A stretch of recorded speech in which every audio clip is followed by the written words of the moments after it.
Hello, everybody. Welcome to this episode of the Benjamin Anthony Show, a product of the MirYam Institute. It's our first of the year 2025. And Yaakov, I hope that you had a pleasant New Year's Eve. I know that you're there with your family. I hope you had the opportunity to celebrate.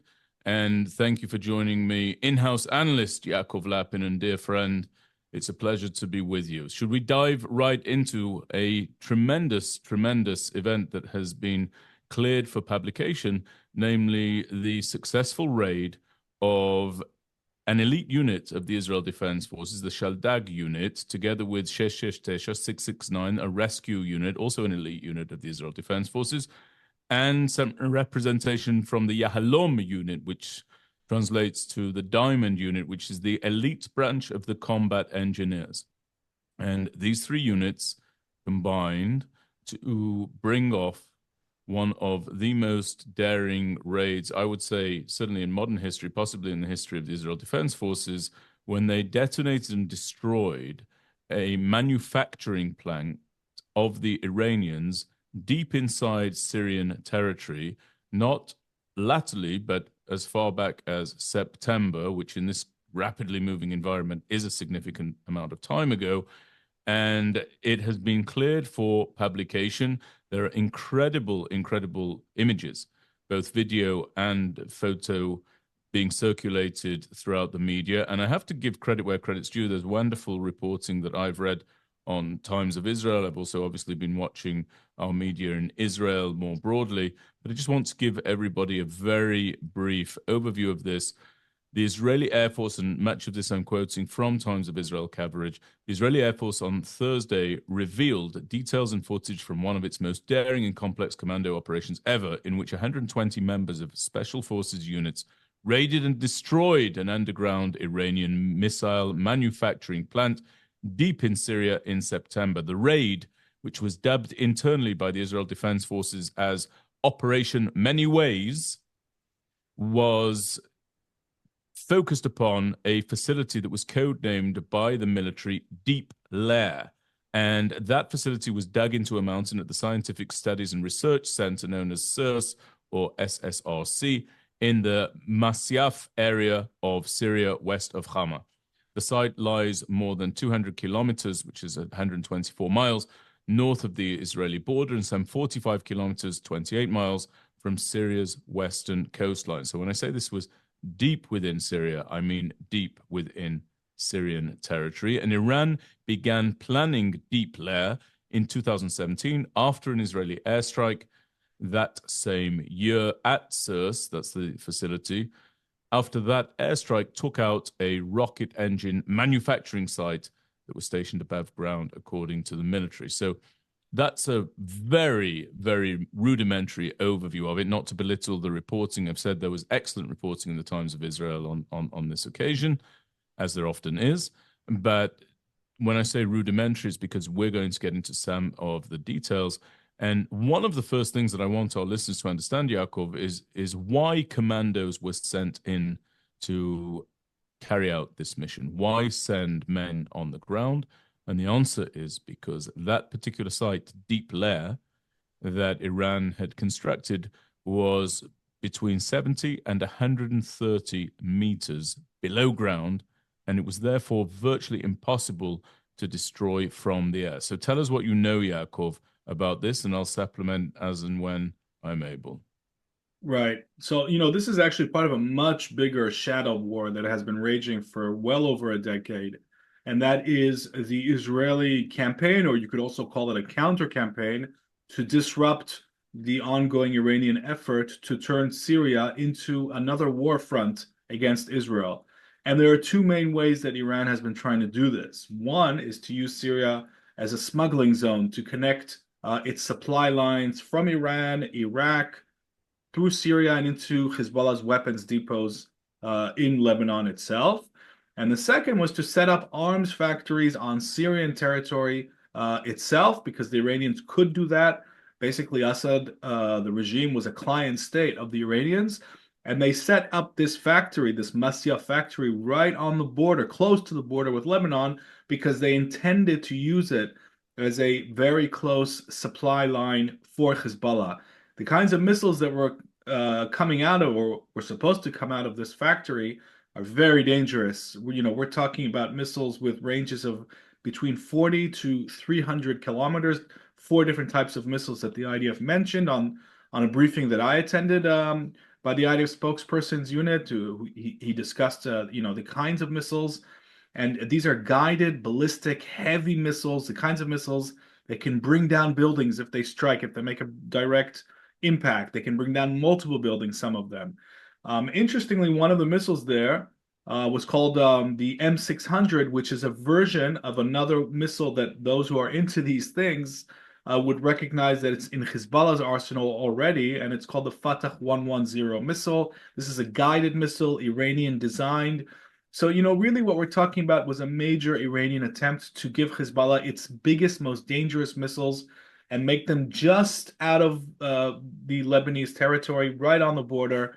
It's obviously a very dramatic raid, extremely dramatic. And one thing I wanted to, underline here is what the IDF is saying about things going forward, right? Because the Assad regime has fallen. This raid took place in September 8th, over 2 months before Assad fell. And so the big question now is, what are the Iranians going to do? How are they going to resupply Hezbollah? Because they certainly want to redeem their biggest proxy. And the main ways that seem to be, let's say the main suspected pathways for getting these weapons to Hezbollah will probably no longer be through Syria, even though the IDF is very closely watching Syria to make sure that that doesn't happen. But because it's now under the rule of Sunnis who hate Iran, who have been killed by Iran, who have been fighting the Iranian proxy, and that doesn't mean that they're on our side, just to be clear, maybe we can get into that later, but they're certainly no friends of Iran.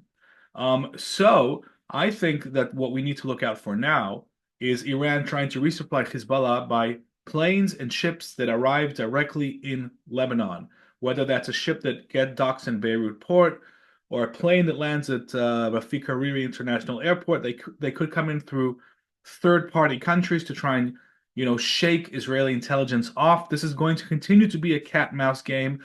There are many, many people involved in this behind the scenes. Large numbers of Israeli intelligence personnel monitoring, watching the routes, the Iranian weapons factories, how they're trying to get this out. So this is not over. But definitely this raid is extremely dramatic, and even more dramatic is the loss of Syria as an Iranian bridge to Hezbollah, to the Mediterranean. This has been lost. So that's the kind of framework, I guess, I would put around these events. Yeah, and you almost skirt. By the way, are you on speaker view? You have this on speaker view, right? Correct. Great. So, you almost skirted over this, but I just want to make this point to our listeners. A couple of considerations that should be instructive to just how exceptional an operation this was. Firstly, yes, Assad has now fallen. As you mentioned, he had not yet fallen, but it wasn't just that Assad was there in place, in situ, inside Syria. It means that as this took place and the forces were choppered in from the coast, as we said in the introduction, they were flying into one of the most heavily populated areas in terms of Syrian air defense at the time. The only area of Syria, according to my research, that was more densely populated in terms of air defense capabilities was actually Damascus itself. So when this took place in September, you had the Syrian regime there and somewhat intact. In addition to that, Yaakov, you had the Russians there. Remember, the Russians have only withdrawn as a result of the fact that Assad's regime has fallen, but the Russians were there.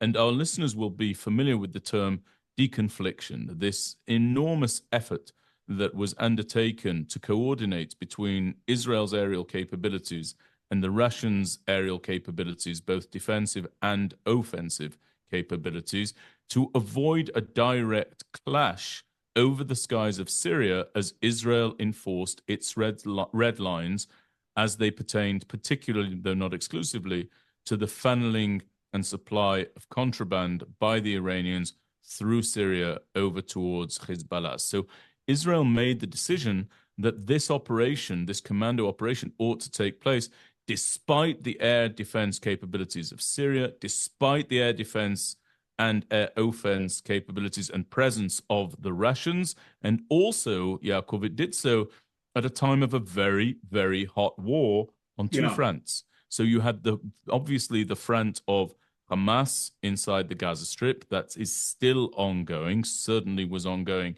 in September of last year. And then, of course, you had the front of Hezbollah inside southern Lebanon. By the way, a front that has really sparked today, incidentally. I don't know what that means for the ceasefire that I so opposed, but we can talk about that in due course. But when Israel launches a raid of this impact and of this significance inside Syria, when it's already engaged into a bi-pronged war, you do have to conjure with the possibility that a strike inside Syria could bring the Syrians into this multi-front war. And so despite that fact, Israel launched this operation nonetheless, which really does tell you a great deal about the significance that the defense establishment attached to this. Now, I want to give a couple of other details, and more details will come out in time. And I know that this is the sort of operation that will be studied in military colleges and, frankly, in security studies programs around the world. I've sat in on those classes when I've lectured at various universities in the US. But people should be aware that 2 months of training went into this using the Shaldag unit and the 669, that Sheshesh rescue unit. Now, that's also controversial, and it also speaks to the significance, Yaakov, because when you think about who, let's take the Shaldag unit is, and when you think about who the Sheshesh rescue unit is, and when you think about who the Yahalom unit is, you realize that these are 3 major assets that have been deeply involved in the war inside the Gaza Strip since October 7th. And so to take that number of troops and have them train for 2 months, to take them off the battlefield, have them train for 2 months for an operation that may or may not take place, is to take resources from a very vital front and to put them into a different front. And the fact that the Israel Defense Forces was willing to do that shows just how important and just how strategic the implications were of this particular operation. And so that everybody understands who the Shaldag are, I could talk about this at length, but there are essentially 3 military units that are known, 3 of the known military units that are at the very top, the very apex of Israel's military capabilities in terms of its commando forces. Those are Sayeret Matkal, which is the reconnaissance unit that reports directly to the general staff. Then you have the Shayetet Shlosh, which is approximately the equivalent of the US Navy SEALs, the Israeli Naval Commandos. And then you also have the Shaldag. And the Shaldag, I believe, translates into Kingfisher. And the Shaldag unit is the Air Force Commando unit. And these 3 units are the very best that Israel has. And the Shaldag unit was tapped for this operation as opposed to the Naval Commandos, as opposed to Sayeret Matkal, because of their ability to operate hand in glove with the very considerable aerial ordnance that was brought in to support this operation. Right, 100%. The thing with Shaldag is I saw them training a good few years back, and there's nothing like seeing things for yourself. I think we should take advantage of the fact that we're in a long form podcast to let's bring the listeners and the viewers into what Shaldag really is, what they look like. I've seen them train, and I went to their home base at Palmachim Air Force Base, and what they showed us how they appear out of nowhere. You imagine a unit of special forces, obviously armed, head to toe with the most advanced weaponry you can imagine. And you don't see them, right? We were in a vehicle and suddenly they popped up, and not just, in one way. They popped up to our right, to our left, out of the bushes from behind. Next thing, there was a helicopter, and they rappelled down from the helicopter. And the amount of power that we saw on display, they showed us how they raided a site This was part of their training, obviously. The ability to stealthily move in, do what they need to do in very little time. Everybody knows exactly where they're going, and then get out. This is their specialty. This is what they do, and we can only assume, that they have been used in ways that we will never know. This is just my assumption. I'm prepared to believe that special forces, most of the time we just don't know what they're doing. But at the end of the day, this is a very elite unit, very special force. Most countries in the world don't have this capability. It's very surgical. This is not about bringing in artillery and tanks and large numbers of infantry. This is about a very intense surgical approach to a ticking time bomb. And that's what this factory was. This factory was a ticking time bomb. Now, the good part of the story is that from the moment the Iranians started building it, I don't know why they thought that Israel wouldn't notice, massive construction going into a mountain on the Lebanese border. They were obviously very optimistic. But the Israeli intelligence noticed it Right. from the moment they started building it in 2017, as you said. And it's interesting, the timing when they decided to move. They decided to move only when the assembly line was ready, when all of the components were ready. When it really started churning out the missiles, that's when they started making their move. And this factory was supposed to be able to make hundreds of missiles a year. So it really would have been a game changer. So absolutely, I think this all comes down to something much bigger. And it's something that I'm promoting everywhere that I can, which is that, the main lesson for me of the 7th of I know what October. you're going to say, Yaakov. I know what you're going to say because I've seen you promoting it, and I'd actually like you to tell our listeners where they can go and see some of your works on these issues. You have your own Patreon, but tell them where they can see Yeah, some of your additional work because I've noticed. I know that you're going. I know exactly what you're going to say. Because I read it with great interest myself, and I gave it a like. But tell the listeners what it is, and then tell them where they can read more of your work. sure. So this will appear at my Patreon strategic assessment. It's now called the Lappin assessment. Better, And much and it better. Thank you. And it's on my Patreon. And you often say something which I really agree with, which is that one of the ills of the past has been this over intellectualization of defense matters. And I absolutely agree with that. At the end of the day, the most important thing that the defense establishment of the state of Israel has to do going forward is what it's been doing so well in recent months, which is when intelligence comes in of enemy capabilities, you remove those capabilities. No ifs, no buts, no delays. Obviously, there is tactical timing. You think when the best time to do it is, that's fine. But at the end of the day, as a principle, that has got to be the guiding principle of any Israeli decision maker, political and military. It's you detect enemy capabilities when the intelligence comes in, act on the intelligence, no containment, no delay unless it's tactical, which is different. And it's such a simple, vital thing that we haven't done for so many years, paid such a terrible price for all the excuses that were given for not doing it.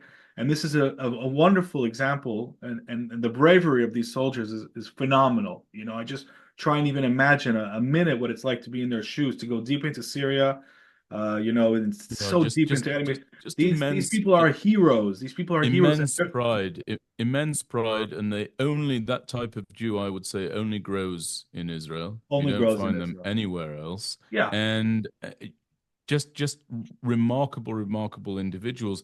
Incidentally, I just want to reiterate: people should follow you at the Lappin assessment. People should go there. By the way, if they haven't given a rating and review to this podcast, they should definitely do that as well and give us a like. But one of the ideas that you spoke about is as you said, what I've often said: keep things very, very simple. I actually think that that's probably the reason that the Iranians were so confident in their ability to construct this, because Israel right. had been showing a clear pattern of hesitation when it came to preempting threats that were building up at our borders, beyond our borders, deep in enemy territory. And I think that just begot, if you like, a pattern of behavior on the part of our enemies as well that probably goes some way to explaining just how brazen and overly confident they were to this point, lest we should ever return to such a time. Now, while keeping things simple, that doesn't mean that you shouldn't be sophisticated. And one of the Right. things that leapt out at me from the reporting here was that and I'm quoting again, at the mission's 50-minute mark, the first team of commandos managed to break through one of the entrances, the one that was used for logistics and to reach the offices. The soldiers entered the site and reached the two production entrances, opening them using forklifts that were inside the facility. Now, here's the punchline, Yaakov. The IDF had known in advance that the facility had such equipment, namely these forklift trucks, and it had sent some of the commandos that participated in the raid to go and get forklift truck certification. So, in other words, for some of these boys, when their military career comes to an end, they'll be ripe for employment as forklift truck operators in the factories and warehouses of Israel.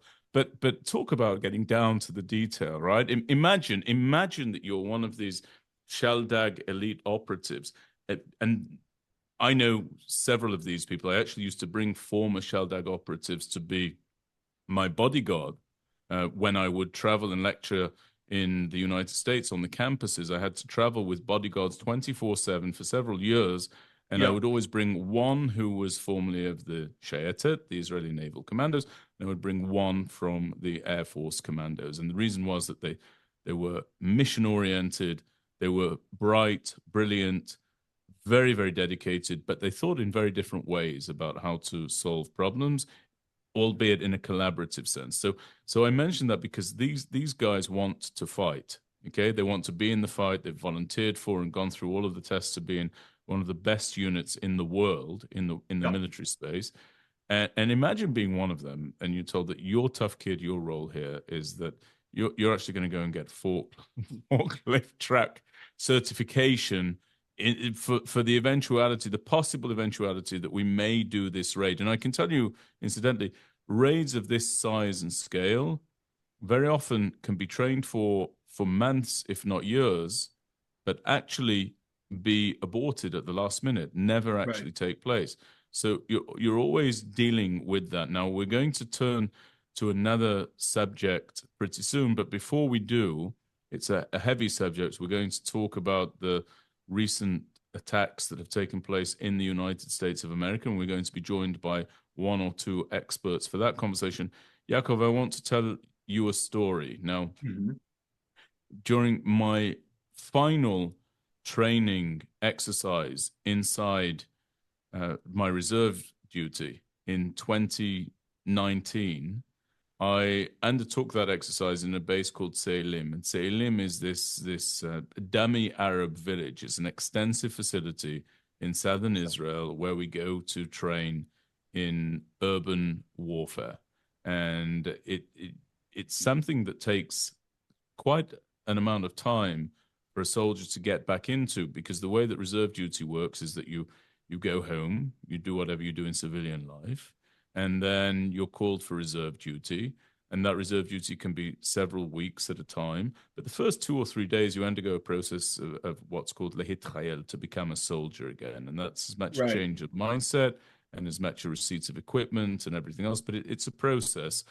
But by the end of your training, you have become a soldier again. And so myself and the guys that I trained with, we felt that we'd gotten our groove back. We did our final training exercise, which was an all-night exercise in this village. And we were kind of feeling pretty proud of ourselves. You know, all of us in our late 30s, a couple of them in their early 40s, but really, you know, full of pride in our ability to act professionally and as serious soldiers once again.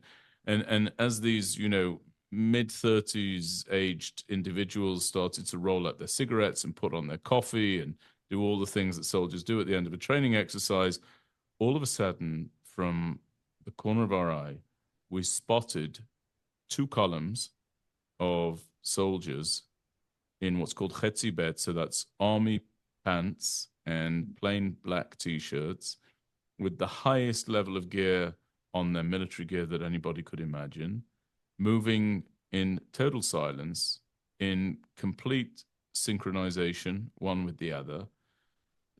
using hand signals with a sharpness and a precision that I'd never seen before. And we didn't know who they were. We couldn't understand who they were as they traced their way throughout this training facility. And I remember one of the guys with me saying, obviously it's Americans, right? These are Americans. These are American special forces who've come over here to train. And I said, no, that's absolutely not the case. These are our guys. And of course, it was a column, two columns of guys from the Sheldag unit who were training. And to your point, for what were they training? We may never know. It could have just been a training exercise. It could have been for an operation that was undertaken and successfully concluded. But one thing I learned from that site was, number one, not to take too much pride in my presumed return to military prowess. You know, you can't ultimately turn back the clock in terms of your age. I think I was 39 at the time. On the contrary, the older you get, the more pride you should take. But okay, continue. Listen, the truth is the truth, Yaakov, and you cannot act in your late 30s physically the way that you could in your mid-20s, which was when I was in conscripted service. But other than that, to just know that when it comes to the elite, best of the best of the best, we've got them. Israel has got them, and they're in ready supply. And the overarching sense that I have from this is really just pride. Pride in our decision takers, pride in the decision that they took, pride in those who undertook the mission, the risk that they assumed upon themselves, and thanks to God for their safe return home to our borders.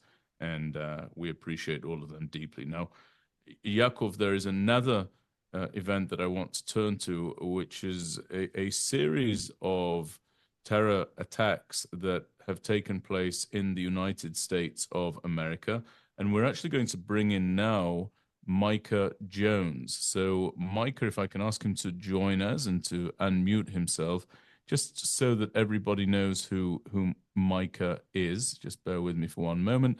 Micah is a former military intelligence branch detail infantry officer from the United States. He's joining us from Boston at this time, and he is also a contributor to the MirYam Institute. He's also an ILAP alumnus. He came to Israel with the MirYam Institute. When was that, Michael? Was that 2018, 2019? 2019. 2019, yeah. And I'm going to ask you to speak up slightly, Micah. And Micah, I wanted to get your insights. Obviously, our thoughts and prayers are with everybody affected. I'm going to begin with the terror attack that took place in New Orleans. It's a heinous attack. I've watched the video of it. Therein, one can see this individual, Shamsuddin Jabbar, age 42, a U.S. citizen from Texas, who rams into a crowd of revelers in Bourbon Street in New Orleans. And he is a U.S. Army veteran. He joined in 2007. He served on active duty in human resources and information technology. And his service included a deployment to Afghanistan from 2009 to 2010. And he transferred to the Army Reserve in 2015 and left in 2020 with the rank of Staff Sergeant, I believe. So, Micah, reiteration of our thoughts, prayers, and condolences to all of the victims of this terrible attack. As a veteran, as a former expert in this area, an intel officer in this area, tell us your thoughts, please. What do you want our listeners to hear and to understand? Absolutely, and thank you so much, Benjamin Yaakov, for inviting me on today. And just to reiterate, as Benjamin started, absolute thoughts and prayers with the victims of this heinous terrorist attack to start the new year here in the United States. Truly a tragedy and on a scale that we haven't seen in the United States in many years. But I think that's something to start, that here in the U.S., we have been lulled into a sense of security and one that I think events like these, unfortunately, wake us up to the reality that jihadist terror has not slept while we have been ignoring it. I know that you all in Israel and the listeners in Israel are intimately familiar with terrible terrorist attacks like these. And as soon as I saw the reports on the news, it seemed exactly like the type of terrorist attacks we've seen in Europe over the last few years at some of the holiday and Christmas markets. And so I think it's an absolute tragedy, and one that I think we're just starting to find out more right now. And so, Micah, I'm wondering if you can give us some insight as you see it. Again, I know that details are still coming out. The story is not fully formed. The implications are not fully known. But what are your thoughts when you read about the fact that this individual was a member of the armed forces in the United States, including deployment overseas? How does one go? Do you have any insight into how one goes from being of that position and in that service to the service of terror and depravity such as that which he has perpetrated? Yes. So I think that this terrorist attack has a lot of similarities to the 2009 terrorist attack at Fort Hood, Fort where Hood, yeah. a similar individual was radicalized. And I think it's something that this is very difficult to defend against, in the sense that via the internet, via global networks, that individuals, even if they do have a background of service, that doesn't make them immune to radical jihadist ideologies and these ideologies of extreme violence. And so I think the radicalization of this individual, as more news is coming out, seems like it did happen, but it was also known for at least months or more time than immediately. And so it really is tragic that this individual's terrorist was not apprehended beforehand. But specifically, I think that it just shows that the jihadist ideology is one that we constantly have to remain vigilant against, and understand that no one can be immune to it, and we must constantly be countering it in every way possible.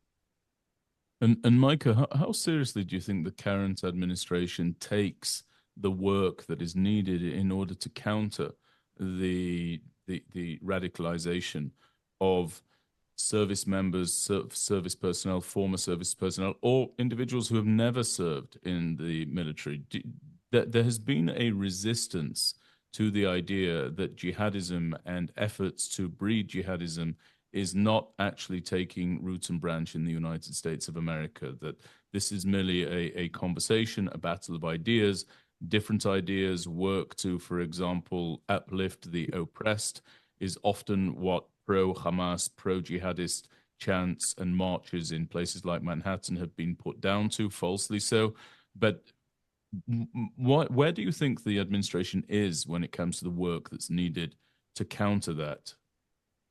I think they've done a terrible job, Benjamin. I think that this administration has been fully captured by the worst impulses of the radical left and the ideology, as you say, of oppressor versus oppressed. And I think what we saw, this terrorist attack, is absolutely the consequences of the globalize the Intifada chants that we heard in New York City yesterday. And just, to me, just in complete insult to the memory and the victims of those terrorists who were killed, excuse me, of the victims who were killed by this terrorist in New Orleans. And that there was a protest immediately after Manhattan yesterday against Israel. And to me, all of these ideologies it is one complete ideology, and one that this administration has done a terrible job combating, and one that they have propped up, in that certain groups are viewed as oppressed, and so they are not allowed. They are given leeway and a platform that they should not be given.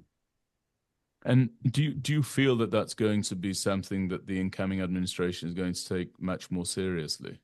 And what gives you that indication, if so? I do. I think that much of what the Trump-Vance administration, or incoming administration, what President-elect Trump campaigned on, was combating this progressive leftist ideology, also understanding the fundamental dangers of radical jihadist ideology. And so I do think where they can, particularly within executive agencies, they're going to do their best to root out the diversity, the DEI initiative, and those ideology, that system that really has propagated a worldview in which the first instinct of many media organizations is to defend the terrorists, as opposed to investigating the ideology and understanding the root evil of it. Benjamin, I just want to jump in here. Yeah, go for it, Micah, Yaakov, thank you please. very much. I totally agree with what you're saying, and it's an honor to share a platform with you. Um, I've researched Salafi jihadists and their online activities for years. I wrote a book about it, and published in 2010 called Virtual Caliphate. And I think it's worth just pointing out for the listeners and the viewers what goes on, how the process works, and what these jihadists do is they use the internet in a very skillful manner and they break down the identity of their victims. And I call them victims in the first stage because not every Muslim who goes into this forum is necessarily thinking about turning into a terrorist. But what you have is this insidious process where they break down their identity and they tell them that the only way to be a real Muslim, the only way to be like the Prophet Muhammad, is to go out and launch indiscriminate, lethal violence against your infidel surroundings, which they call the House of War. They divide the entire world between the House of Islam, where the strictest Sharia law is applied, and all of the rest of the world is the House of War, and that must be attacked by a divine commandment. Now, these are the things that go on day in and day out all over the world online. And the fact that this ideology is not discussed, the fact that this online activity is not clamped down on enough, and all the technology is available. We know how to do the surveillance. We know how to get the keywords popped up, the red flags.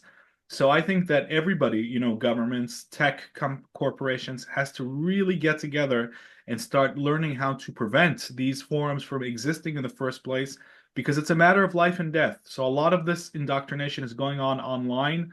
And as long as that's the case, this sort of cancerous activity is going to continue to pose a threat in the heart of the West. It can happen in any Western city, and it's a major, major security threat that has been accompanying us literally for decades. Yeah, and I'd also like to bring in another ILAP alumnus who was on the same tour to Israel, the same MirYam Institute tour to Israel as was Micah. And he's joining us now. I hope that he's got a good signal because I know that his insights are well worth hearing. His name is Frank Sobchak. He's a retired colonel in the U.S. Army. He spent 26 years in the Special Forces community of the United States Army. He's also a professor, having earned his PhD from the Fletcher School of Law and Diplomacy. And last year, he was the MirYam Institute visiting scholar to Reichman University in Herzliya, Israel. And Frank Sobchak, it's a pleasure to have you with us. I just asked Micah for his views about what took place in New Orleans, but I'd like to get your view, given your background, on this other individual, Matthew Livelsberger. I don't know quite how to pronounce it, but I'm sure we're going to learn as his name is bandied around the headlines for the coming days. He is accused of renting a Cybertruck in Colorado Springs, driving it to Nevada, packing it with firework mortars and gas cans, and then detonating it in front of the Trump International Hotel in Las Vegas on Wednesday morning, as a result of which he killed himself and injured 7 others. Now, here's the perplexing part for me, Frank. He was a member of the Army's elite Green Berets unit, which is a special forces unit and guerrilla warfare expert unit. And according to an Army statement reported by the Associated Press, he had served in the Army since 2006. He'd risen through the ranks, and he was on approved leave when he died. Frank, take us into the process of an individual like that. How does one go from serving in the Green Berets, the vaunted Green Berets, to ending one's life in this terrible fashion? Yeah, so both incidents are horrific. Obviously, the attack in New Orleans is much worse. I personally do not think the two events are connected in terms of the incident in Las Vegas being a terrorist attack. In most cases, I think this is probably an incident of an individual, unfortunately, who probably had mental health issues. He was definitely a member of 10th Special Forces Group, which is oriented on Europe. And each one of the Special Forces groups, the Green Beret groups, are regionally oriented. And indications that we had that I've read is that he was actually nearing his 20-year retirement. So he was kind of getting ready to exit from the military. And so when you exit the military, oftentimes it is a difficult time. You have issues with identity. Oftentimes you're also dealing with, all of us who have been in the military, you get a lot more mileage on your body in the military than in civilian life. And so he probably potentially could have had health issues also. Another potential connection that could potentially have impacted his mental health is traumatic brain injuries. And it is something that is very, very common among elite forces because you're subject to a lot of pressures from explosions, from high explosives, whether it be on a breaching team, opening doors through explosive entry, or simply through explosives that you're detonating or firing shoulder-fired anti-tank weapons. All those can produce small fissures and damage in the brains that oftentimes do lead to mental health issues. And so you don't think that these two incidents are connected, but they did apparently spend some time. It's unclear whether or not they knew one another on the same training base at the same time. Did you hear about that as well, Frank? Micah, did you know anything about that at all? Let's go with Frank first, and then I'll come to you, Micah. Yeah, evidently they have both spent some time at Fort Carson, Colorado together. However, for me, it's too early to tell if they're connected, but I suspect that they're not connected. Micah? Yeah, and I think just to clarify, I think it was Fort Bragg, now known as Fort Liberty. But I think for the audience, that's one of the largest U.S. Army bases in the country. I was stationed at Fort Bragg for Fort Liberty now for 4 years, from 2012 to 2016. It's a massive base. You have everyone from the 82nd Airborne Division, which is the unit that I was in, the 3rd Special Forces Group, to training commands, 4 special operations. So it's a very large base. And so I think that's just coincidence that they happen to overlap. Their MOSs, the jobs that they were doing in the military were very different. And so I'd be very surprised had they interacted in any sort of capacity for that. I do want to add something of interest. You'll recall that when you were in Israel, the MirYam Institute had to deploy to U.S. campuses the former chief law enforcement officer within the Israeli National Police, Brigadier General Shaul Gordon, the chief legal advisor to the Israeli National Police in the Israeli National Police, who we brought to campuses across the United States to answer the charge that was levied against the Israeli National Police for the fact that they had no right to use live fire in order to counter a ramming and or stabbing attack that was being perpetrated by lone wolves. And it's interesting to me that no such ire has been raised by international commentators or national commentators in light of the fact that this assailant who carried out this horrific crime in New Orleans was promptly dispatched by way of live fire from the local police department. So just a very important insight. I think that everybody should be held to the same standards. And you'll remember that presentation, Frank, I'm sure. Of course, yeah. And it's sad. There's that double standard always when it comes to Israel, unfortunately. It's not right, but it's... And most lamentable of all is that we have to speak in the wake of such a terrible, terrible attack, and we hope and pray that there is nothing further. Is there anything else you wanted to add, Frank, before you go?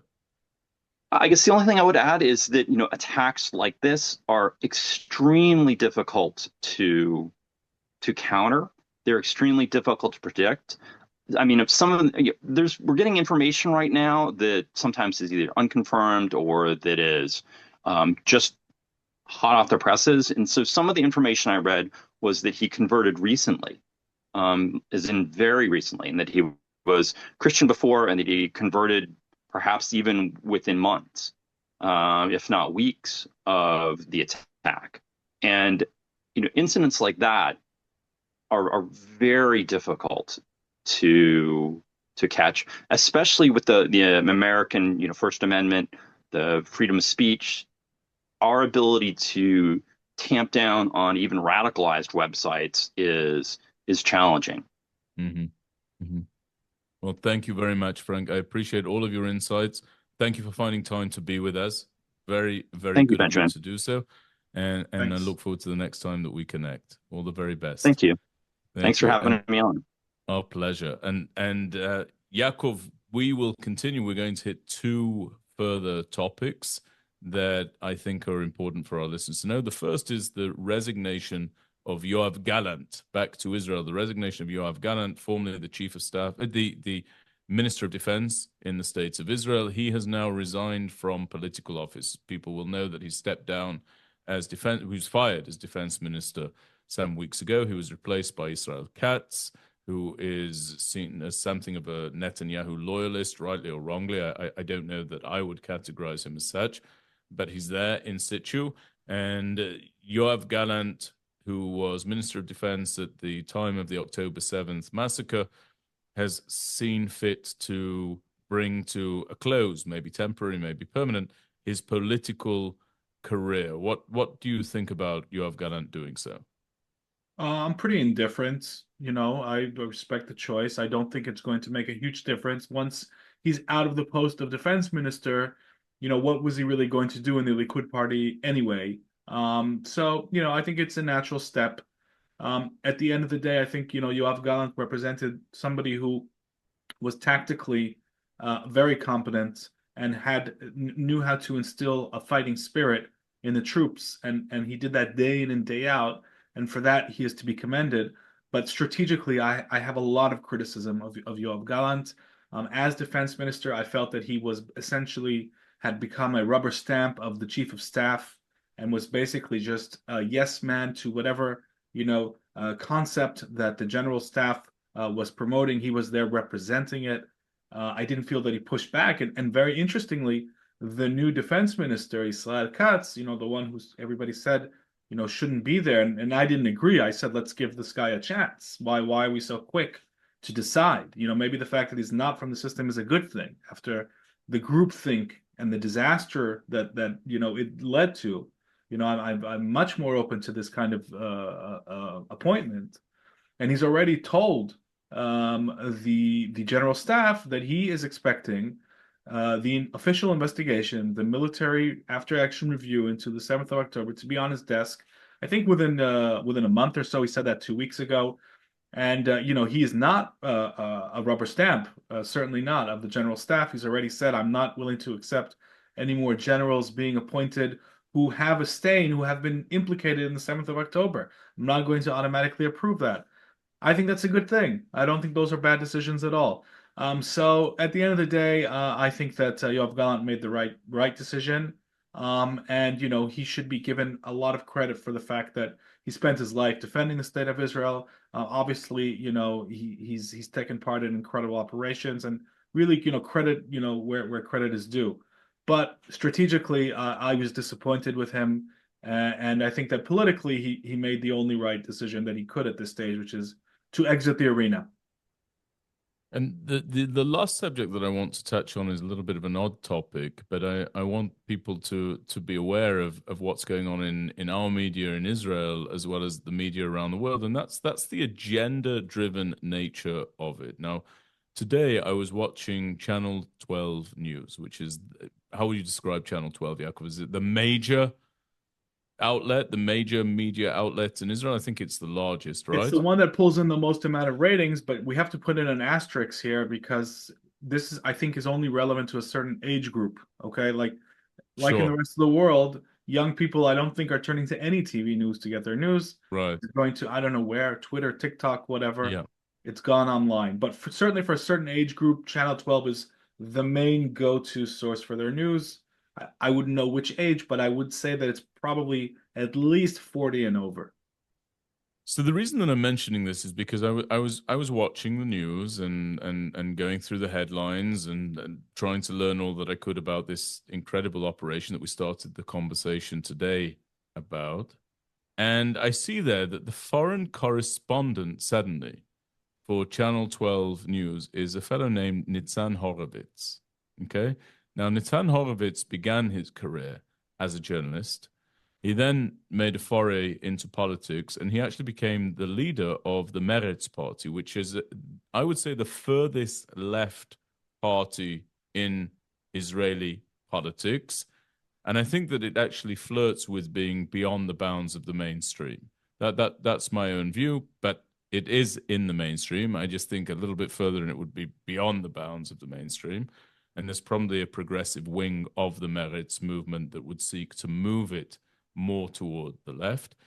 But this individual who now has he has a known, clear political agenda, a known, clear political position, is now reporting as though impartial on matters of international affairs with a Likud government in situ in Israel and an incoming Republican government under President-elect Donald Trump about to take residence in the White House. And that smacks to me of being completely ridiculous. What do you think about that? Do you take anything from the fact that somebody with now this is the opposite, for example, of Yair Lapid. Right. Yair That's what I was Lapid about to say. built his Exactly. journalistic career first. Nobody knew what his political opinions were. Incidentally, I'm not sure we do now that he is a politician, but he only became a politician later on in life. The idea that he could go back and be an impartial commentator in the media, to me, is patently ridiculous. And yet here we have Nitzan Horowitz, who, again, was the leader of the Meretz party. He is now supposed to be the voice of impartial commentary on international affairs for Channel 12 News. Doesn't this speak to the agenda-driven nature of Israel's media? Not just Israel's media. I think, generally the media is very agenda-driven everywhere. I have a couple of things to say about that. First of all, I didn't know that he had joined Channel 12. That tells you recently, at least about how much I've been watching Channel 12, which isn't really. Well, you didn't watch it this morning. That's certainly for sure. not. Certainly Yeah. not. I think it's crazy that the head of a political party is going to go back now and be a correspondent. You do. So yeah. you do share my complete I think it's consternation crazy. of I think this. it's nuts. I think it's Mhm. nuts. But Okay.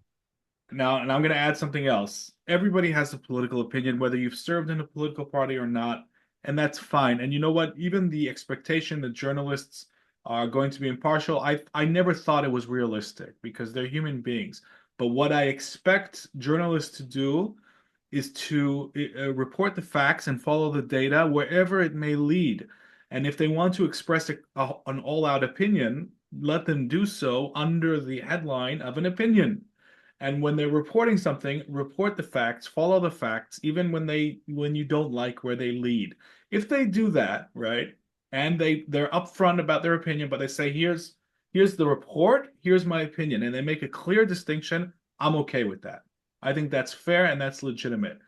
The problem begins when that all falls apart, and that has been one of the ills of media in general. It has fallen apart. So what I'm saying is, even I'll take myself, okay? I'm an Israeli military strategic analyst. I'm not from the United Nations. Obviously, I am going to be in favor of the state of Israel when I provide my analysis, and I will not make no attempt to hide that. I'm not pretending to be from Switzerland, but I'm going to follow the facts wherever they lead me. And if something is uncomfortable, that's not going to stop me from reporting on that. If I'm on a reporting mission, if I'm expressing an opinion, I will tell the readers, this is my opinion. This is not a report. And the falling apart of that distinction has been one of the disasters of media. A lot of it has to do with social media, where journalists are online all day arguing and turning into basically political activists. So I think what you're pointing to is an ill that's much larger and that has really turned the media into a partisan arena, a partisan combat arena. And having a head of a political party becoming a correspondent is ridiculous, Benjamin. In my opinion, it's just ridiculous. Yeah, I think it's absolutely laughable and beyond absurd. And incidentally, I would push back at you. I think that one can hold internally political opinions, but completely shunt those aside in order to provide commentary or toe a party line. We oftentimes, for example, see very experienced diplomats doing that on behalf of Israel as they represent Israel overseas or for incoming visiting delegations. In fact, I always think it's fascinating to mingle with retired diplomats because I compare them to champagne bottles that come uncorked. You know, they've been fizzing over the course of a career that's gone for 20, 30, 40 years.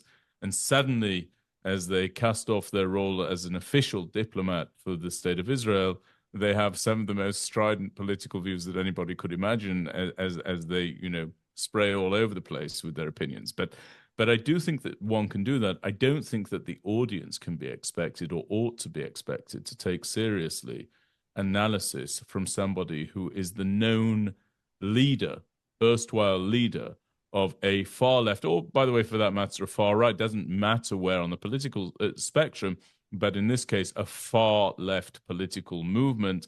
And of all things that he should be commenting on, surely not international affairs. I don't believe that he would be able to cast aside his own views or that the audience should be expected to view him as doing so. We're lucky that he wasn't appointed a political correspondent. Pardon me? We're lucky that he wasn't made a political correspondent. We are. But you know what? This is why we're seeing the death of conventional and mainstream absolutely media. This is why we're seeing the death of conventional and mainstream media. And incidentally, and this is the last thing I'll say about it, this is why I believe that conventional media is so culpable for the rise of conspiratorial commentary, much of which is anti-Semitic, much of which is against Israel, much of which is against the Jews. Because the viewer, knowing and recognizing that they were being sold, you know, a bill of goods by mainstream media, looked elsewhere and really stopped seeking qualifications that were relevant, more entertainment and candor. Absolutely and right. The entertainment figures, the entertainers put forward all manner of unqualified viewpoints, deeply conspiratorial viewpoints, oftentimes anti-Semitic, anti-Israel viewpoints that we're seeing ever increasing in volume and in terms of the number of viewers and viewership that they garner. And that is the fault of the mainstream media. They created a readiness and a determination of the viewers and the listeners to turn away from them and to go in search of something else. And the something else that they found is not necessarily propagating viewpoints that are founded on truth, on research, on insight, on qualification, on expertise. Anyway, Yaakov, I agree. Thank you very much for being with me today. It was a pleasure speaking to you. As always, thank you to our listeners, and I look forward to the next episode of the podcast with you. For now, thank you, Benjamin. I'll be broadcasting back from Israel next week. Looking forward to it. Great stuff. Safe travels. Take care.